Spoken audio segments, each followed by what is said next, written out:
Welcome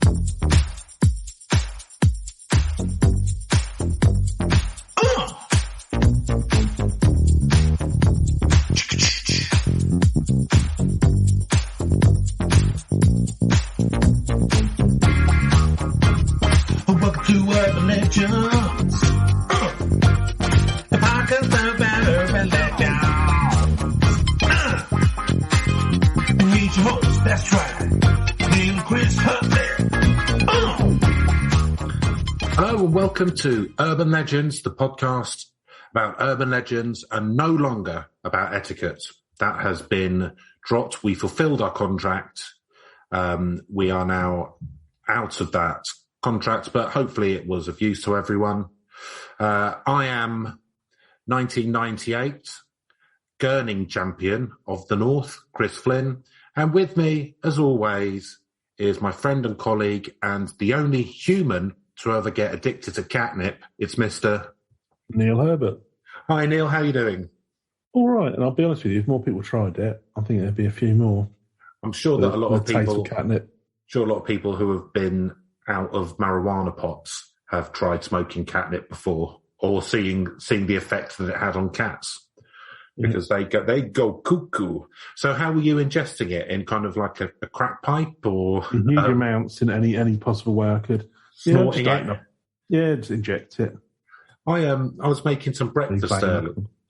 I was making some breakfast earlier, and was making cooking some eggs over a fire.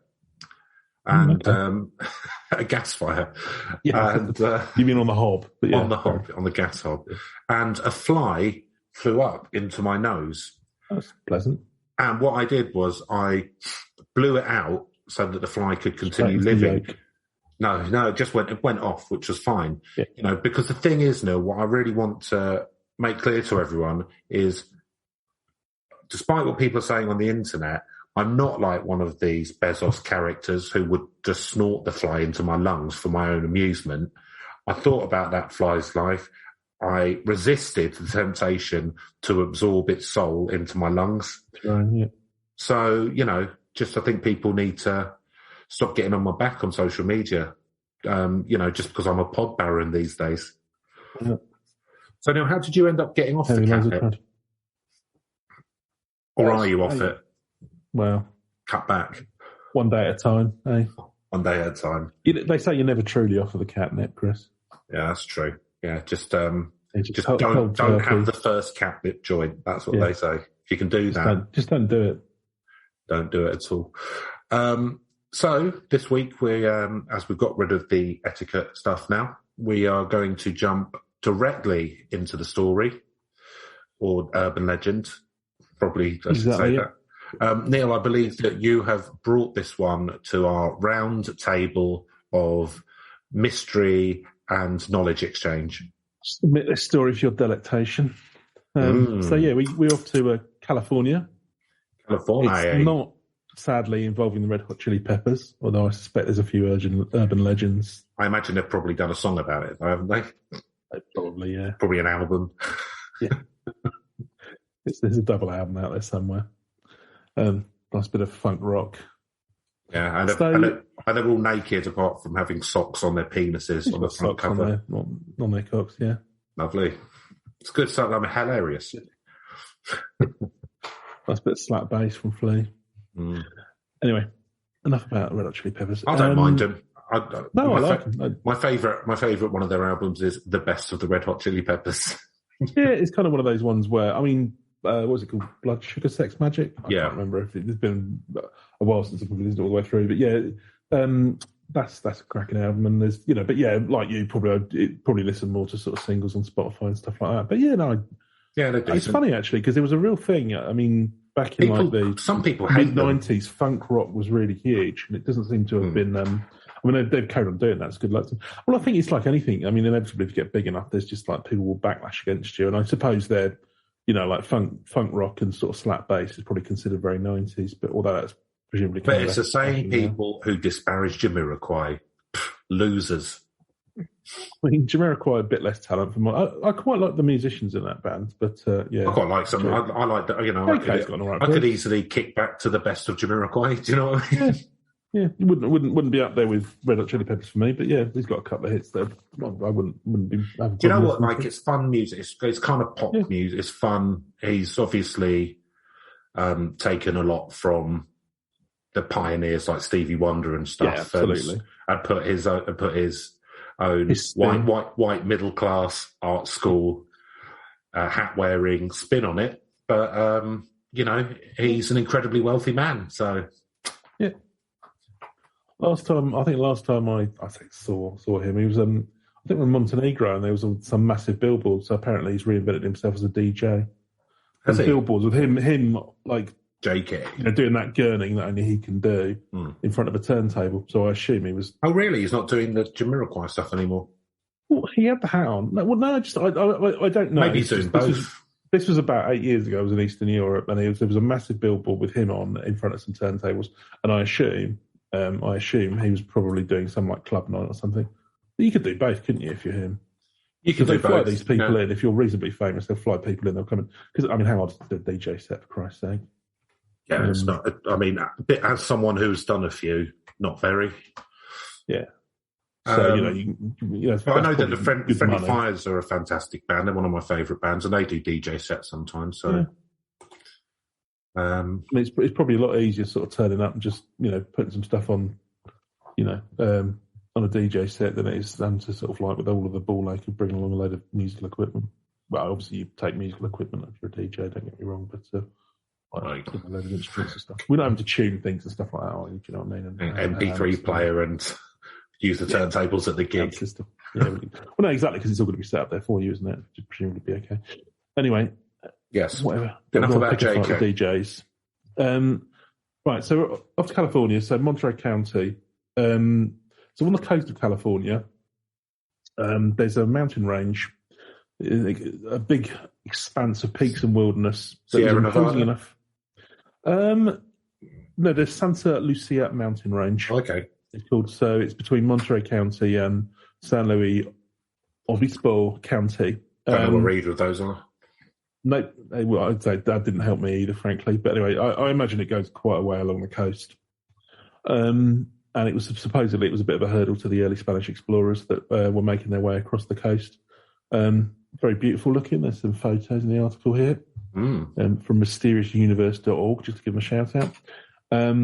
So yeah, it looks really attractive. But the mysterious part here, our place today, Chris, is it's long been said to be the haunt of inscrutable shadow beings that seem to stand and observe our world from afar. Ooh. So they've come to known as the Dark Watchers. And these are typically said to be tall humanoid entities, right, ranging in height from 7 feet all the way to around 15 feet tall. Fucking hell. So they'd make a good basketball team, wouldn't they? It'd be all right, yeah. Yeah. That'd be pretty assuming good. they're corporeal. 15 feet, I mean, you'd have no problems dunking, would you? No, absolutely not. Yeah, it'd be about tit height, wouldn't it? The net. Yeah. Just straight in. It's 10 foot in that basketball hoop. Yeah. Is that right? Is that regulation height? 10 foot, yeah. Yeah, I did not know that, but there you go. Yeah, you're 15 foot tall, then you're, you know. I think it's up to the big lads up front, the Dark Watcher. Long ball. Just straight through the hoop. Look at that. Well, I mean, the thing is as well, if you're that tall, then you just pass the ball over the heads of everyone else, wouldn't you? Because no one can jump. Yeah, just right up in the air, and then you just catch it up. I didn't. You know, even your 3-pointers would be a bit easy, wouldn't they? They'd probably. I imagine they'd probably have to have their own league. And you know, we know where that goes because of you don't want segregated leagues anymore, do you? That's they used to have them in America quite a lot. So the blueprints are there for large 15-foot Dark Watcher NBA, but then would they then make the basketball hoops 25 foot tall or something? Yeah, well, no. And then some like giants out of mythology are coming along and they're 30 foot tall, and it's just like an arms race to see which mythological beast. You've got eldritch gods using black holes as the basketball hoops. So when does it end? There's Zeus doing rim shots. Doing his I believe Zeus was the middle name of one of the Harlem Globetrotters. Probably. Harry Zeus. Harry Zeus. Don't know. Del Monte. Pipkins. That'll do. Del Monte Pipkins. Of the Lake Shore Del Monte Pipkins. Anyway. They've got a gorgeous summer house up in the Catskills, I believe. Well, Del Monte. If you know, you know, Chris. If you're invited, you're invited. If you're not, let's not. You know. I believe one of my great grandfather's brothers was the gamekeeper there. Oh yeah, no, one of my great grandparents was buried in the foundations there. They were sort of building it. Had an industrial accident. So that's fine. We'll just when he asked for his wages, he was thrown off a cliff or something like that. Wages? Get another Irishman. A penny. Yeah, absolutely. Fucking Del Monte Pippins. Oh. Well, I'll tell you what. If only they were an urban myth. The harm they've done. Can never take it back. Anyway, back to the Duck Watchers. They invented CFCs. Yeah.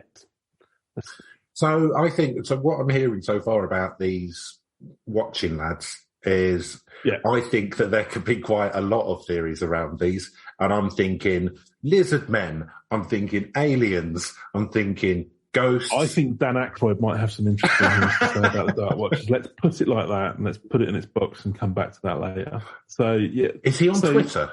I might at him and say, Dan. Oh, no, I definitely need to follow him if he is. Dan, have you got any thoughts about the Dark Watchers of California? Dark Watchers, I must. We're doing a podcast about it. If you'd like to, like to further tarnish your reputation.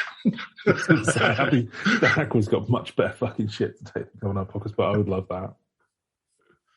All respect to the Aykroyd. Okay, right. So, 7-15 foot tall. They're dressed all in black. So, it's fashionable. Like Coco Chanel said, you can never be out of fashion if you're in black. So. Exactly. I mean, don't get me wrong, they appear to be pre-Coco Chanel. I mean, maybe that's where she picked up the tip. Maybe, were they wearing little black dresses? A dress would be quite little on a 15-foot person, so... Yeah, probably have to wear a couple. Yeah. Like snoods. But they also, dressed all in black, they wear flowing cloaks and wide-brimmed hats. Oh. Not so fashionable, perhaps, but there you go. That's all right. Pretty catchy, though. I think if you're all in the same outfit as well, though, that's nice, isn't it? A little bit of a, It'd be like a bit of a theme going on. It'd be like a Westlife video or something like that. Oh. I don't think any of those lads were even 6 foot tall, but 5 foot at best. And they also, they carry around a stave or a stick or some sort of, walking stick. Walking stick, in their hands. You don't normally see the facial features, and they always seem to be silent, enigmatic figures, and you sort of see them at a distance, silhouetted against a darkening twilight sky. They tend to appear at dusk or dawn, apparently.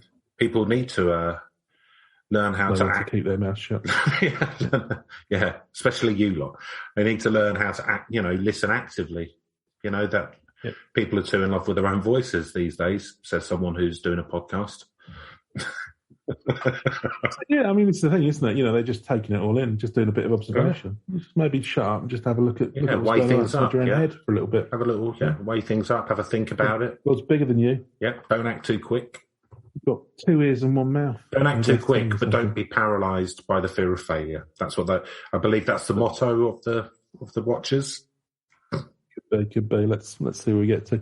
So they survey with unknowable purpose, and they sometimes vanish in a blink of an eye. Oh, okay. Especially if you try and sort of go up to them, see what's going on. Yeah.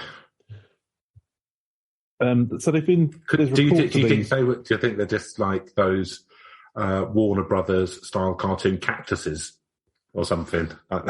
With the 2 arms. It could well be on a peak of a hill. They've gone. There's just these cactuses here now. Something like that. Couldn't possibly have been that I'm mistook it for. The shadow of a cactus. Well, whatever they are, they've been being reported for centuries. And supposedly traced back to the native Chumash tribe, if I'm pronouncing that correctly, of the central coast of California and the Channel Islands.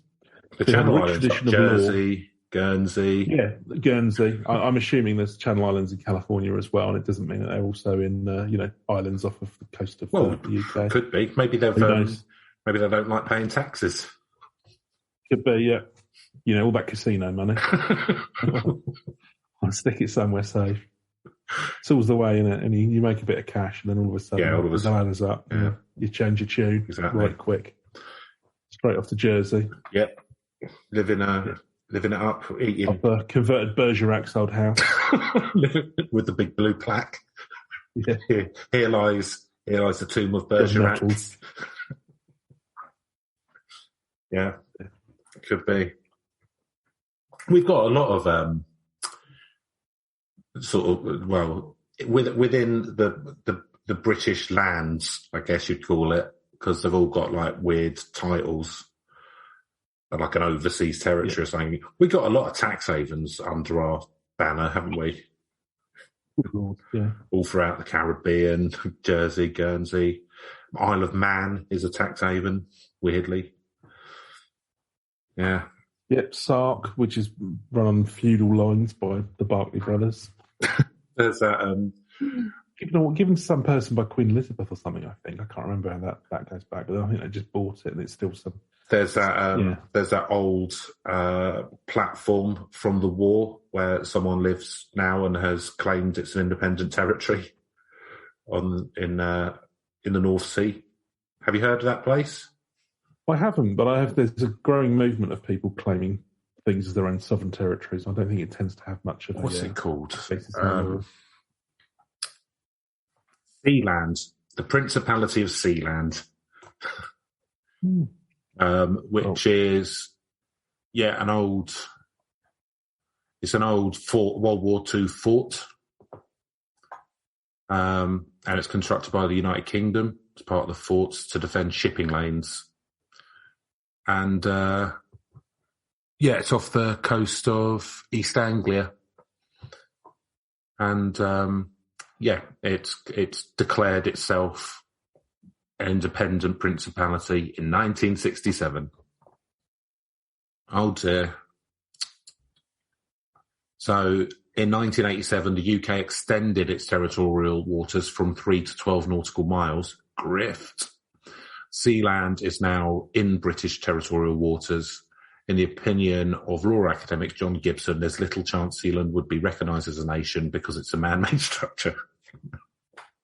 And also it's not exactly like NATO are going to be reaching out anytime soon, is it? But, no, it's strategically important, probably. I don't know. Yeah, well, like Greenland. Let's buy that. Anyway, let's get back to the Dark Watchers. So it goes back 100 years, and probably more than that. So the natives are the people who started seeing it? Because when I had a little look, it looked like there've been stories about it since the 1850s, but that's maybe just when the Westerners got there. Yeah, that's just when the kind of European or non-Native Americans probably sort of became aware of the sort of tradition. Yeah, because apparently they've got a rich tradition of the law of the called them the Old Ones. Right. And the early Spanish explorers and Mexican ranchers also knew of them, so that's going back like 500-600 years, isn't it? Calling them Los Vigilantes Oscuros. The obscure. And they're often seen by early explorers and soldiers in the region who describe the unsettling experience of being observed by them from cliffs high above. So it's going back at least 500-600 years by the look of it. So these beings have been sighted ever since, going on to be well mentioned in countless literary references and sightings reports. So John Steinbeck wrote about this in his... Yeah, the chap who wrote Mice and Men, Grapes of Wrath, East of Eden and all of that. He wrote a book called The Long Valley. It's one, actually, I've read quite a bit of Steinbeck. It's one of the ones I haven't read. But there's a short story in there called A Flight. So in one of the passages, Pepe looked up to the next day. Sorry, let's start that way again.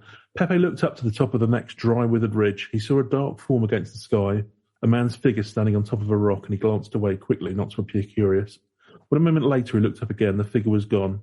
Pepe looked suspiciously back every minute or so, and his eyes sought the tops of the ridges ahead. Once, on the White Baron's spur, he saw a black figure for a moment, but he looked quickly away, for it was one of the Dark Watchers. No one knew who the Watchers were, nor where they lived. It was better to ignore them and never show interest in them. They did not bother one who stayed on the trail and minded his own business. So there you go. It's been talked about by John Steinbeck in one of his books. So that's good. And there's also been written about by a poet, Robinson Jeffers.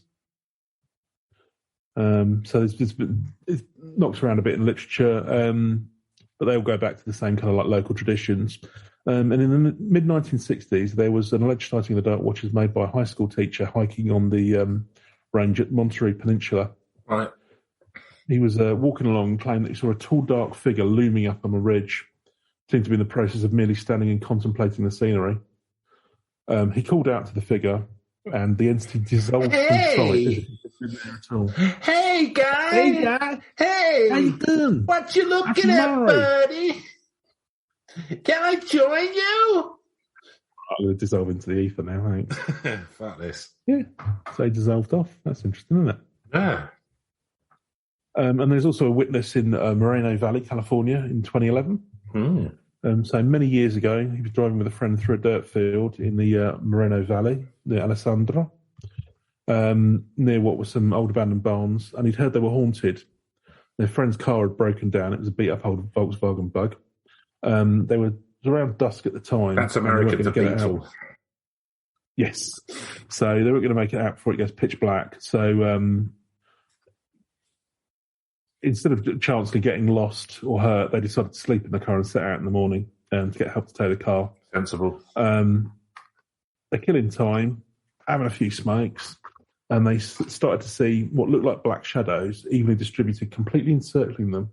They didn't move, they stayed motionless, but were of significant size, and based on the distance, at least the size of a small car, like the Bug we ourselves were in. What? Whatever they were seemed hunched over, perhaps kneeling. Time passed, they never moved. And though we walked around the car and got in and out of the car to see if what we were seeing was some sort of optical illusion, we couldn't explain or discredit what we were seeing. To this day, it racks my brain. What? So I thought they were I kind of picture them really tall and thin, not being like a Volkswagen Beetle. No, the size of. So, again, it's consistent with being kind of like up to 15 foot tall, isn't it? What do you mean the size? So the same length. Oh, right. As in the length of a car. Right, okay. I mean, I think that's what they're saying. Yeah. Not as in the breadth, not the size of a car. I don't think these are transformers from another dimension. Well, they might be. We don't know, do we? But I don't think that. No, I think like you say, they're kind of like human shaped and like big humans, tall, but not like really, really broad, like cars. Well, if they're bending, if they were kneeling down to have have a right little pipe into their car, see what they're up to, then they might have been kind of like car size, I guess, if they're 15 foot tall. If you imagine sort of bending down. Yeah, yeah. You know, like when you're looking for something that's fallen under a table or something, you know, you do look like a car. What's going on in this car? What's going on in here? Kind of, what are these lads doing? Shifty look. Yeah, let's have a little look. Right, surround the car and we can all have a look from the different angles. That'll make them comfortable. In the UK, there's a different tradition when a load of people surround a car and I think we've discussed it plenty in this podcast. Probably a bit too. It's a bit less mysterious and communing with nature. But anyway. Of course, if you want to listen to our sister podcast, Dogging Around, that will be launching in the new year, where we visit and famous sites and see if any spooky activities going on. Yeah. So, okay.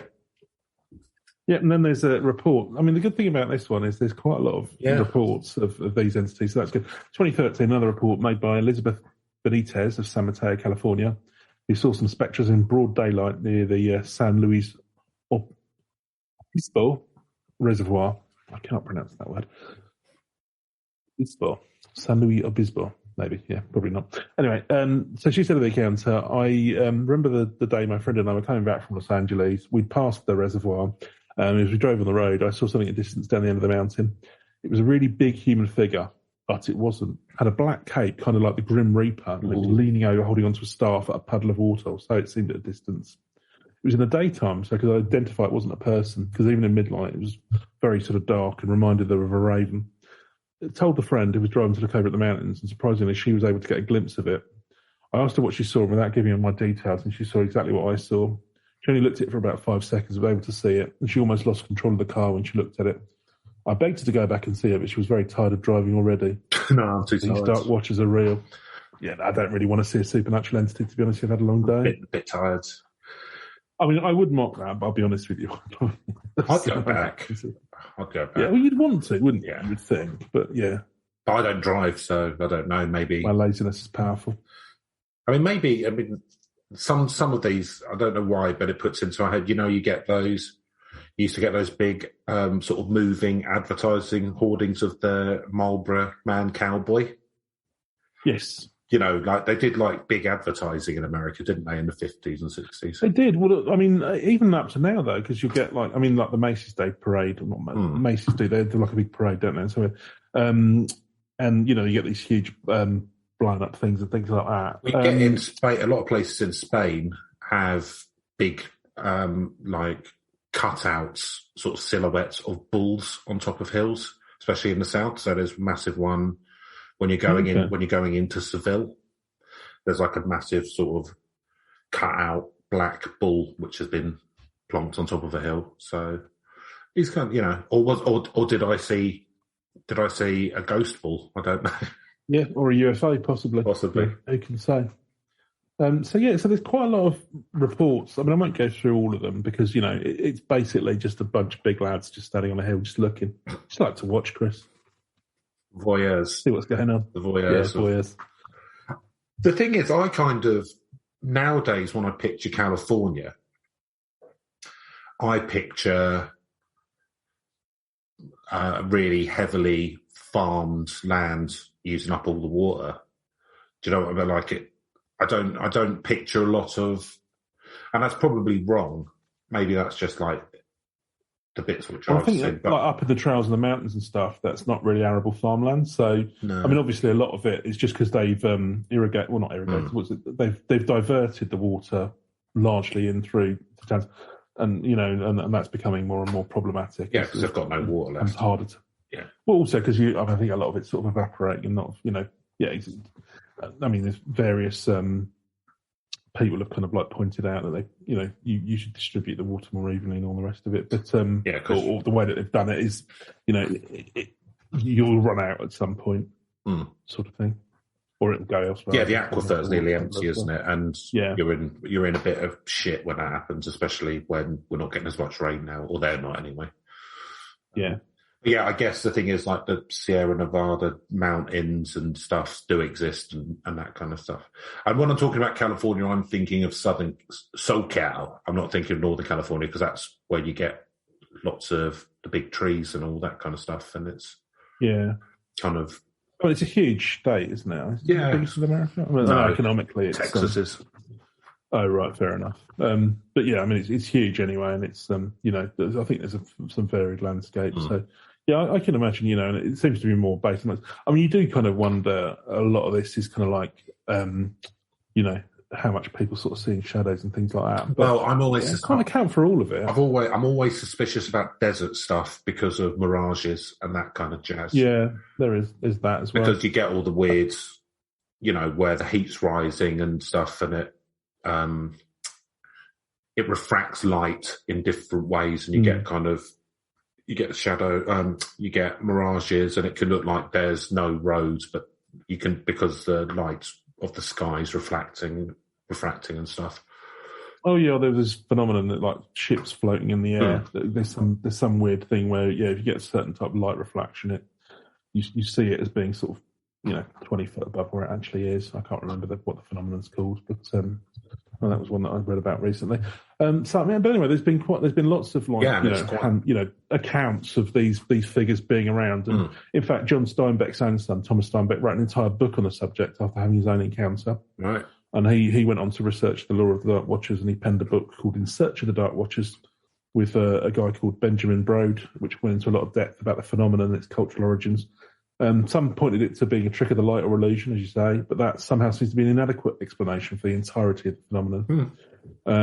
There's no clear answers about what these enigmatic tall beings dressed in dark on the cliffs and ridges of these mountains at twilight are. They remain a baffling mystery. Are they just illusions or hallucinations? And if so, why are they just confounded to one mountain range? That's a fair point. There's also the idea it may be due to the presence of infrasound signals in the area, which can be caused by natural processes such as the wind along the rocks and can have strange effects on the human psyche. But again, why would the legend take root here of all places? Well, that was one of the things in the Dyatlov incident, wasn't it? Infrasounds could have been part of it. Mm. It's not our first brush with infrasounds.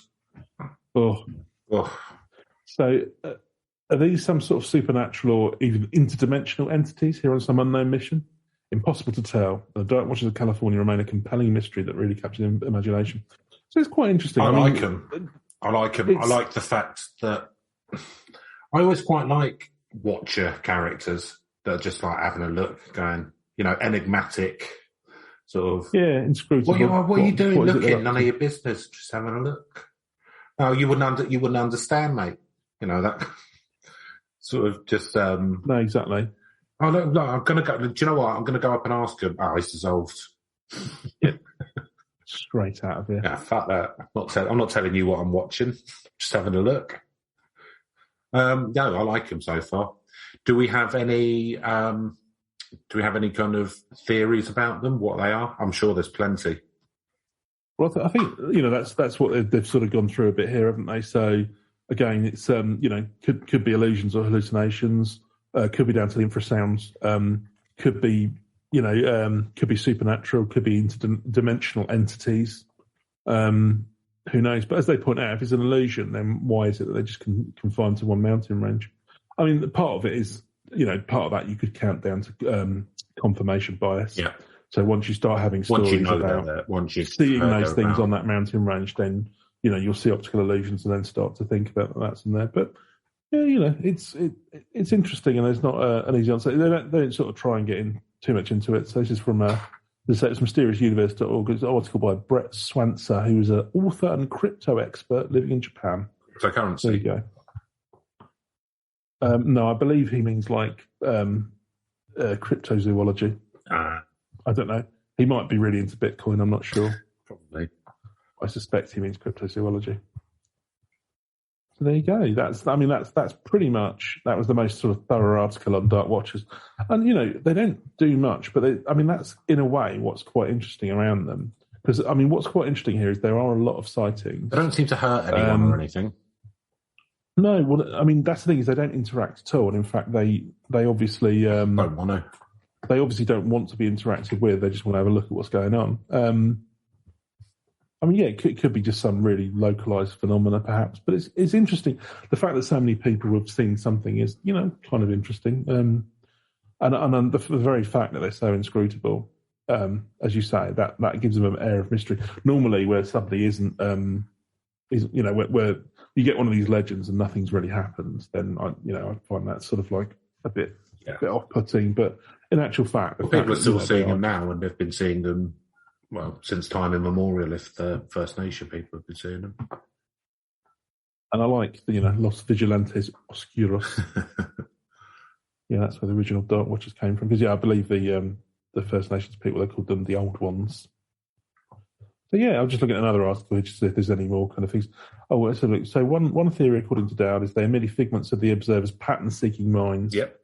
So psychological phenomenon, which your brain brains again, really good at. Once you've heard about it, then and human brains are really good at seeing patterns, aren't they? Like the face on Mars, which isn't, and that kind of stuff. Yes. We see faces where there aren't any. We well, as they point out on here, it's like some people see Muppet faces on the moon or the visage of Jesus on burnt toast.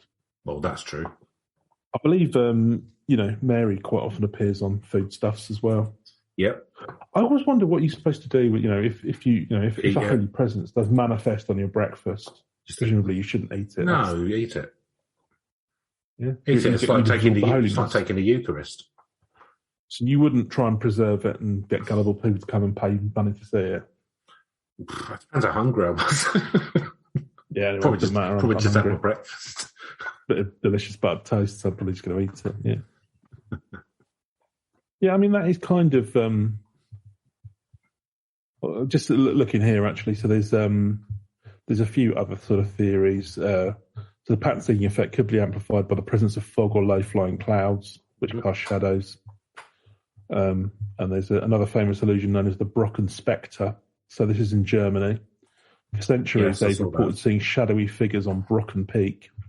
In reality, the Brocken Spectre happens when shadows, like those of a hiker, are cast on particularly misty mountain peaks. So if the sun is behind the observer, the misplace of the shadow making it look huge and menacing.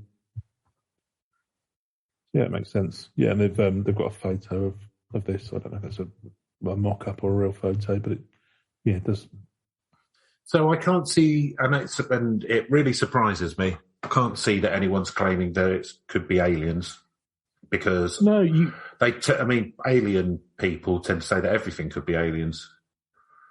Yeah, so it's weird that they haven't. Again, I'll come back to. I think Dan Aykroyd had had some things to say about this because, that whole thing. Well, it's a bit like I don't know if you ever watched Fringe, Chris, but yes, yeah, you remember the Watchers in that? Yeah, who were just lads from the future. Yeah, just a bunch of futuristic pervs all working for Spock or something. I forget the details of that show. I enjoyed it, but it's been a while. I'm on the last series, but I haven't finished it yet. Yeah, I mean, I like them. I think they're cool. Yeah, I like the idea that there are these enigmatic, weird creatures just having a look, have a little nosy, seeing what's going on.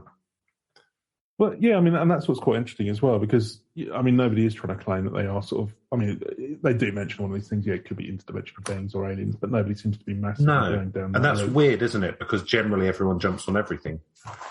Yeah, I'm just going to do I'm going to try and front load this. So this is Dark Watchers are aliens. I've done that already. No one's saying it. Yeah, that's it. Well, according to aliensfandom.com, I don't know if it's the same Watchers, but the race arrived on the planet Earth several thousand years ago, where they managed to enslave the human species. Okay, I think I'm clearly. You've just joined Scientology, haven't you? Just somebody's Scientology website, yeah. Okay, Neil. But the pyramids, worshipped as gods. The adepts rose up and rebelled against them. After many years of fighting, they overcome them, banished them into another dimension known as the void.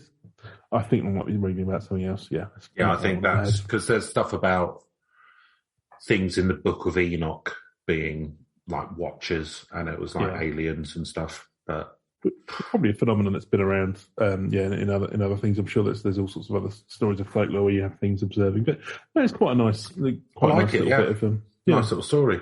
Nice little story. Neil, shall we go through our scoring system? Yes. Okay, lovely. This time I am using a roulette table, which I've had not inexpensively set up because I had to have it walnut finished, and all the inlays are made of ivory, of course. Looks nice like that, though, doesn't it? Looks nice like that, and I only need it for this one thing, and it can't be used for anything else. But got to spend money to make money. And obviously, we're making a fortune at the moment. Absolutely, with our new contract to accumulate, Chris. When we're millionaires, with our season 2 contract. I think we won't let the viewers know, but let's just say, we're clearing 7 figures per urban legend. Let's just put it that way. And there's a book and a film and a TV series and another podcast which discusses our podcast, and a gallery opening, all which are tied into the brand, and a clothing line, and obviously Neil's releasing his new range of sauces, and I've signed a contract with Adidas to design some trainers, which I'm going to name each trainer after different urban legends. So the first one on the market is going to be the Beloco high top. I'm holding out for the pig man. Cannot chase. Cannot chase. Crocs. Okay, so I will be giving it a whiz, and the score there is. So little nod to Adam and Joe there. Yeah. So Neil, spookiness. I'll let you go first. So although I really like this story, there's not much spooky about this, but that, and it's not intended to be really at all. So these seem like fairly ambivalent figures. They're not out for trouble. They're not going to cause you any issues. Although it's interesting where in that story, I think it's said to sort of like mind your own business and they'll mind theirs. But if anyone approaches, they sort of vanish away. So not something against the story here, but it's low spookiness factor for me. Other than just obviously, what could they be? So I'm going to give this a 1. Oh, 1, blimey, that is low. So I think it would be quite spooky if you saw a group of them on a hill, like with their hats and stuff, being 15 feet tall, playing basketball or whatever they get up to. I think if your car broke down and a load of them were all peering in, surrounding you. Yeah, that actually, to be fair, that was probably a bit more. Yeah. Do you want to change your score? Actually, yeah, no, you're right. I think I'm going to adjust that now because, being surrounded by them, I was thinking more like 1 just off on a distant thing. With the surrounding of the car, that is a bit more spooky. So I'm going to bump it up to a 3, actually. 3, okay. So I think that's spooky. I think because I'm someone who desperately needs constant affirmation and needs to be liked, the fact that they're unknowable is quite spooky. Because I couldn't get them to laugh or like me. So that's quite scary. I think it would hurt. I think I'd feel rejection if they chose to dissolve rather than meet me. So, and just no one knows what they are. And they've been around for ages. So I think I'm going to give that spooky. But yeah, like you said, they're not dangerous as far as we know. They're just, I don't know. They're just frustrating. They're just frustrating. So I'm going to give them a 4. Believability. Well, I mean, I believe that people think they've seen stuff. That's for sure. And it's been going on for fucking ages. I don't know. I mean, the fact that no one's claiming they're aliens or demons or ghosts and stuff, and people just going, look, we just don't know. We simply don't know. And it's almost like they're revered enough that your usual groups like the alien people or the ghost people or whatever have left it alone rather than trying to say it's like trying to bring it into their house. So I don't know, because no one knows and no one's claiming to know, that makes it slightly more believable to me, if that makes sense. There's been lots of sightings. It's been going on for ages. No one claims to know what it is. I don't have anything that I can necessarily say, well, I don't believe it's a ghost because no one's saying what it is. So, yeah. Do you know what? I'm going to give it a 6 for believability because of that. Neil? Yeah, I'm kind of, that seems reasonable. I'm kind of going on a similar tenet, which is, do I believe that there are ethereal shadow beings Mountain California? Probably not, because I'm skeptical. But having said that, there's been numerous sightings that people have made. It's probably some sort of optical illusion. But as the article pointed out, why is it confined to one mountain range? Possibly again confirmation bias we discussed. But no, the fact of the matter is that obviously a lot of people who don't sound like they're in it for much have come up with stories. They don't seem to be going over the top with these stories. So yeah, I'm going to give it a 4. Okay, Reach, Neil, you can go first. Yeah, yet again, one I hadn't heard of before. But this feels like one that's, whatever it is that the phenomenon might be being caused by, something that's been around for at least hundreds of years, possibly a lot longer. It's got that provenance side of it. It's made it through to sort of not just like your usual cheesy movies, but it's been in a Steinbeck book. And his son's written about it. So there's a literary pedigree, some proper literature. Very rare to see that crop up. So that's a good hook in. And I think it feels to me like one of these things. I mean, how well known it's known outside of California or America, I don't know. But obviously with the internet, these things start to sort of spread around a bit. And I think the very inscrutability of these things, it will give you more. And the fact that people haven't tried to lump too much on them, actually, it sort of gives it a bit more flavour. So I think it's it's good. I'm going to give this a 6. 6. Yeah, so I'd never heard of it either. But But I think the reason why I haven't heard of it is because people haven't tried to co-opt it into whatever shit they're selling, basically. So be it Ancient Aliens or whatever, you know. I'm kind of surprised that I haven't heard of it because it seems like it's been around for ages, and obviously I watch a lot of nonsense. I mean, it's old. It's probably one of our older ones, I'd say. So, that I mark things highly for their longevity. And there's loads about it on the internet. Just I hadn't come across it. And like you say, it's been in lots of literature. There's been books written purely about it as well, the phenomena. I think it's got a pretty decent reach. It just hasn't caught fire yet. Yeah. To go global, but it's not a well-known one, certainly. No, I don't think. Yeah, it's not a well-known one, but it probably should be better known. But for whatever these reasons are, I'm going to, because of the longevity and because it's been in actual literature and stuff, I'm going to go for a 7. So, narrative premise. The premise, it's going to be heavily premise-based. It's not narrative because there isn't really a narrative because these lads are, keep themselves to themselves, don't start any trouble. But I like the premise. I don't know what attracts me. I guess it's kind of, I don't know, is it comforting to think that there are other things that are kind of watching? I mean, they could be watching for good or bad or just indifferent. But, I don't know. I quite like the feeling of being watched over. I guess that's the idea of religion, isn't it? I like the fact they play basketball. That's good. Yeah. They're all dressed up. They've got an outfit that they all like wearing, like a uniform. I think it's, again, I think like the premise of it is a very human premise of there being otherworldly things that kind of watch over us, that we're not at the top of the everything chain. Do you know what I mean? So yeah, I think it's, again, it's a very human one that pops up in different cultures with different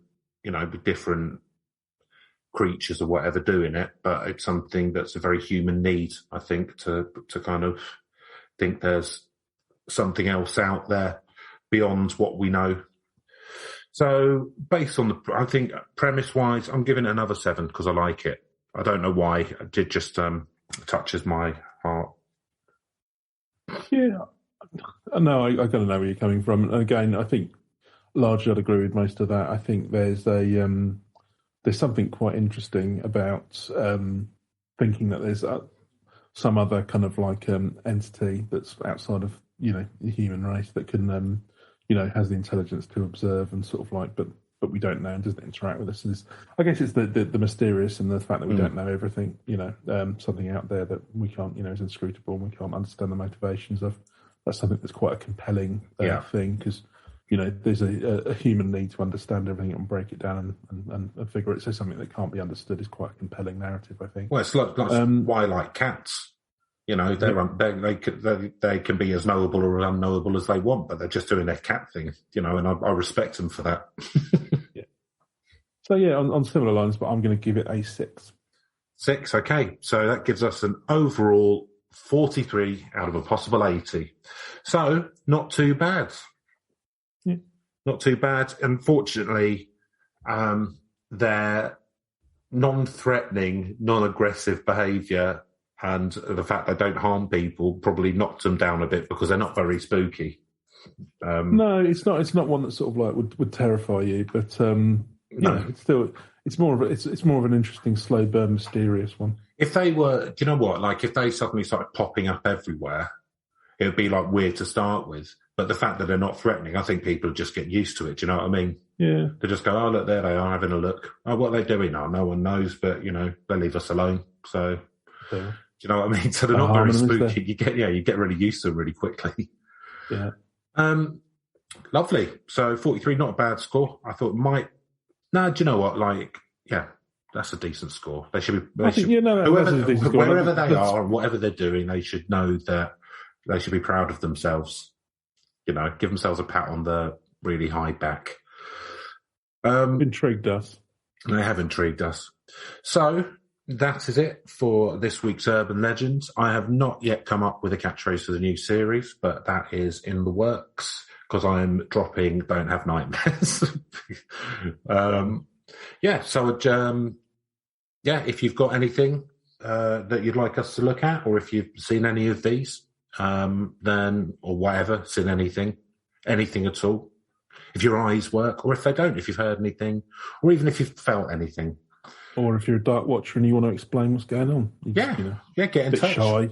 Maybe you just do over email instead. Do it over email. Just pop your dark watcher kind of, don't know, what would you call it? What is it? Dark mail address? No, I was going to say. Over the dark web, presumably. No, tell us what your angle is, basically, via email. You don't have to. You can just, if you want to explain, you want to explore a little bit, and that's fine. But, maybe keep a little bit of mystique there. Yeah, lovely. Yeah, don't send us nudes, dark watches. So that would be urb.legends.pod@gmail.com. And that's it for this week. We will be back with more Urban Legends, same urban time, same legend place next Thursday. So fair enough. Goodbye from me. Goodbye from me. Bye. Later.